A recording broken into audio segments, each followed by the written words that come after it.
Good morning, boys and girls. Happy Thursday.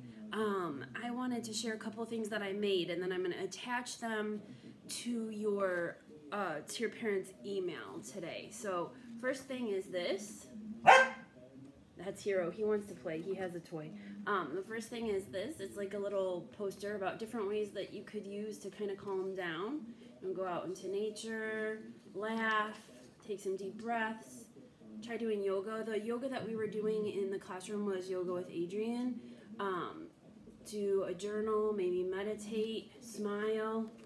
And then the other one I made for you is maybe if it's a little bit nicer later on, you can take this out.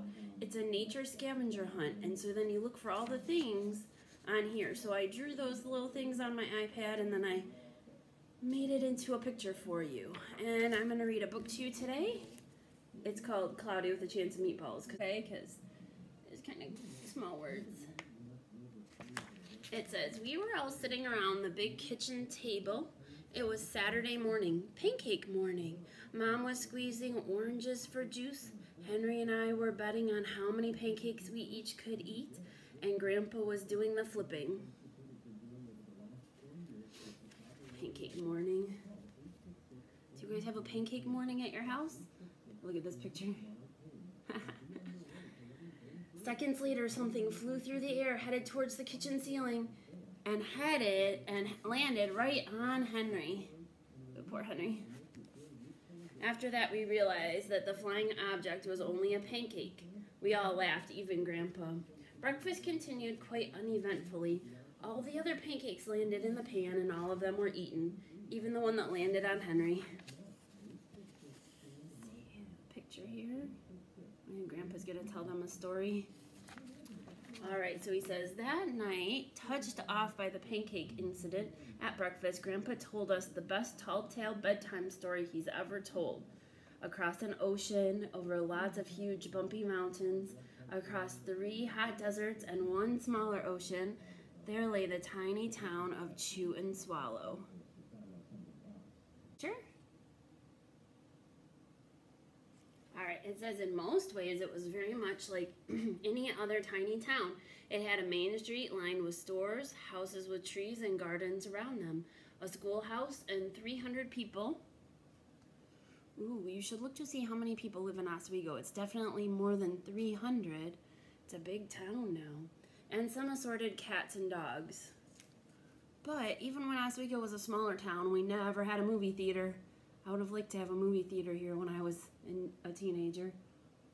Well, I guess we do have a movie theater now, but a long time ago we didn't. But there were no food stores in the town of Chew and Swallow, so no grocery stores.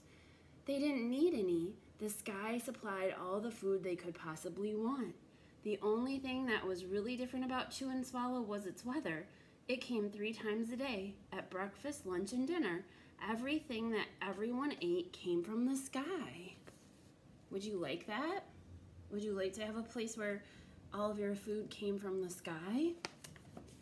All right, well, it might come in handy. You wouldn't have to go to the grocery store. Look. But it always seems like it would be very messy, don't you think? I would think it would be very messy. Whatever the weather served, that was what they ate. But it never rained rain, and it never snowed snow, and it never blew just wind. It rained things like soup and juice. It snowed mashed potatoes and green peas, and sometimes the wind blew in storms of hamburgers.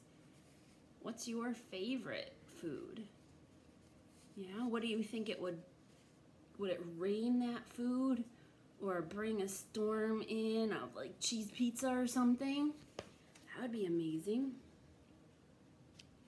See what happened, because I think there's a problem that happens in this story in the town of Chew and Swallow. This is an interesting story because it's told at first. You see this family, and then it's like a story within a story. So if you wanted to write a story like that, you could. It's the character that's telling this part of the story. See, it's like Grandpa used to live in that town. The people could watch the weather report on television in the morning, and they would even hear a prediction for the next day's food. So if you look carefully at this picture, see he's got like the jacket he's gonna wear, but then he also has things in his coat closet that we normally wouldn't keep in our coat closets, Like he's got his mug in case he needs it for coffee, right? If it rains down coffee. If he's got a bowl, he's got a plate. This would be a good opinion paper. Like, would you really want to live somewhere where you just got whatever food rained down on you or came down from the sky? I'm not sure. In some ways, it would be really convenient, right? You could not have to go to the grocery store. You could just get whatever comes to you. But in some ways, it would be kind of a bit of a bummer, because what if you really had a taste for spaghetti that day and it was like pancakes and you just really didn't want pancakes that day? And there are some problems that happen later on. But if you wanted to, in your journals, you could write a little opinion piece about why would it be good to live in Chew and Swallow? And then you could say, I think it would be good to live in Chew and Swallow because, or I don't think Chew and Swallow would be a good place to live. And then say why. All right, here's your next picture. When the townspeople went outside, they carried their plates, cups, glasses, forks, spoons, knives, and napkins with them. That way, they would always be prepared for any kind of weather.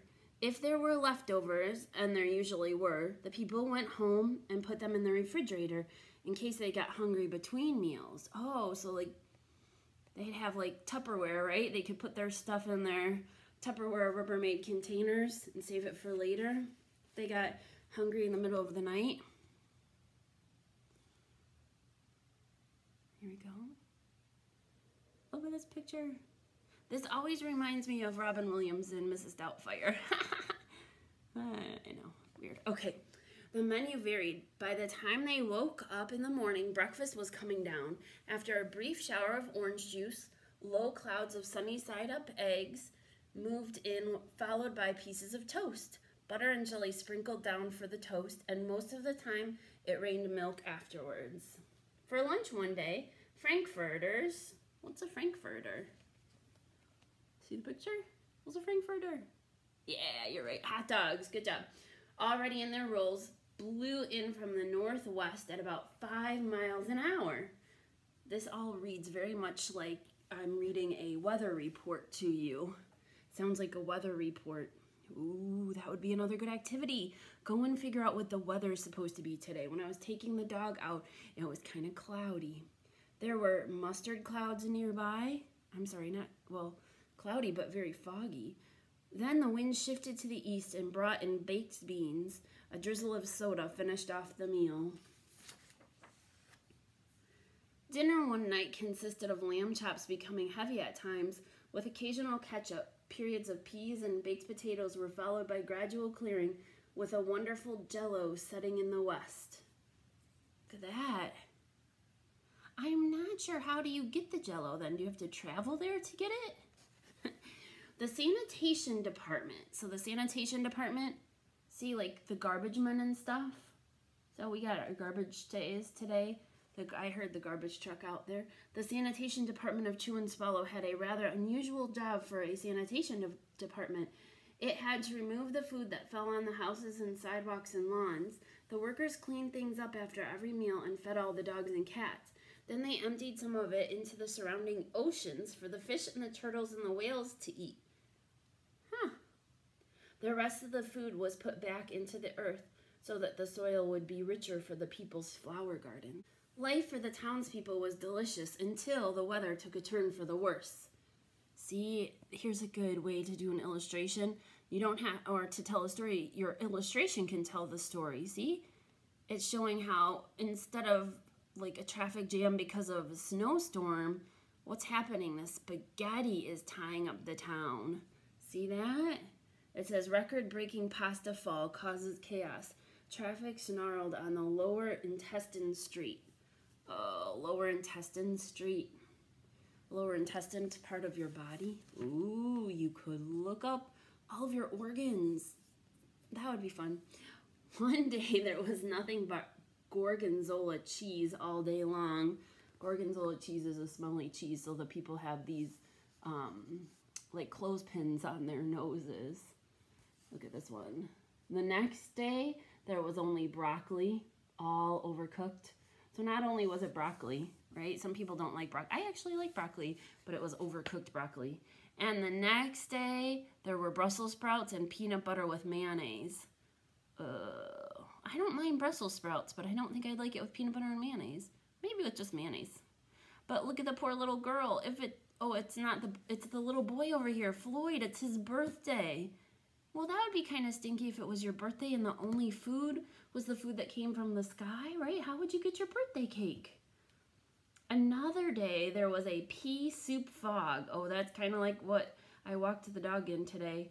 No one could see where they were going, and they could barely find the rest of the meal that got stuck in the fog.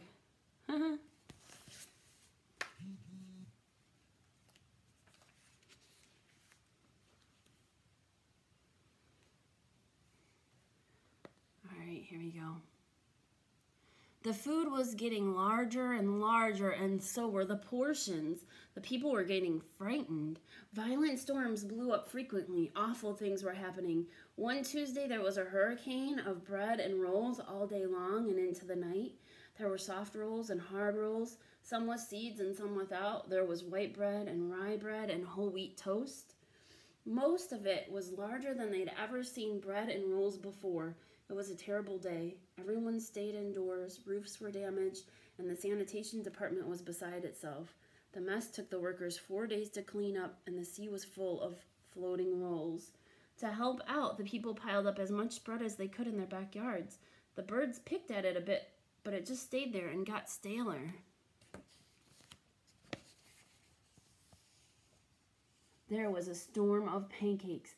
One morning, and I can't read it because it looks backwards to me the way that I'm filming this. And a downpour of maple syrup that nearly flooded the town. The huge pancake covered the school. No one could get it off because of its weight. So they had to close the school. Oh, imagine that. If Fox Chase was covered by a giant pancake. Maybe we just start eating it, right? Get some of that maple syrup. It sure looks messy, though. I'm not sure that this kid right here minds that there's no school, right? He's like, woohoo! One day brought 15-inch drifts of cream cheese and jelly sandwiches. Everyone ate themselves sick, and the day ended with a stomach ache. There was an awful salt and pepper wind, accompanied by an even worse tomato tornado. People were sneezing themselves silly and running to avoid the tomatoes. The town was a mess. There was seed and pulp everywhere. That does look like a mess. Ugh. Have you ever seen the movie The Wizard of Oz, speaking of tornadoes? It used to be on TV all the time when I was little, so I watched it like every year. All right, the sanitation department gave up. Their job was too big. Everyone feared for their lives. They couldn't go outside most of the time. Many houses had been badly damaged by giant meatballs. Stores were boarded up and there was no more school for children. So a decision was made to abandon the town of Chew and Swallow. It was a matter of survival. Boy, I'm glad that we don't get this. Look at this. I hope you wrote your opinion paper before you looked at, well, maybe you would still like to live in a place where the food, as long as it didn't go crazy, was delivered. Oh, look at this. I'm not sure I ever noticed this before. Look at that. Do you see it says, look out in the alphabet soup. They're clever. All right. The people glued together the giant pieces of stale bread sandwich style with peanut butter and took the absolute necessities with them and set sail on the rafts for a new land. Do you see this right here? The shark is taking a bite out of the sandwich. And you can see the clouds in the background are meatballs and hot dogs. All right, so we're back. You see what they did when it's a story, they're using colors, and then when it's back to like the reality of the story. But when it's a story Grandpa tells, it's all done in color. After being afloat for a week, they finally reached a small coastal town, which welcomed them. The bread had held up surprisingly well enough for them to build temporary houses for themselves out of it. The children began school again, and the adults all tried to find places for themselves in the new land. The biggest challenge they had was getting used to buying food at a supermarket. And you see she's got a bag and the eggs are falling and breaking down there. And he's painting a picture of the sunset. That guy right there. They found it was odd that food was kept on shelves in packages and boxes, cans and bottles. Meat that had to be cooked was kept in large refrigerators. Nothing came down from the sky except rain and snow. Hey, that would be a good thing if your food came from the sky. You'd never have to cook, except to heat up your leftovers. The clouds above their heads were never made of fried eggs. No one ever got hit by a hamburger again. And nobody dared to go back to Chew and Swallow to find out what happened to it. They were too afraid. Ooh, you could write a sequel where they go back to Chew and Swallow, and you could write about what happened. Henry and I were awake until the very end of Grandpa's story. I remembered his goodnight kiss. The next morning, we woke up to see snow falling outside. We ran downstairs for breakfast and ate it a little faster than usual so we could go sledding with Grandpa. It's funny. See the picture? So now look outside and it snowed. Here's the picture. It's funny, but even as we were sliding down the hill, we thought we saw a giant pat of butter and we could almost smell mashed potatoes. Ever since I read this story, I always look for when it's snowy, right? But when the sun's setting, I kind of look to see if you can find mashed potatoes. The end. Oh, mashed potatoes sound really good right now. All right, that's our story for today. I hope you had fun.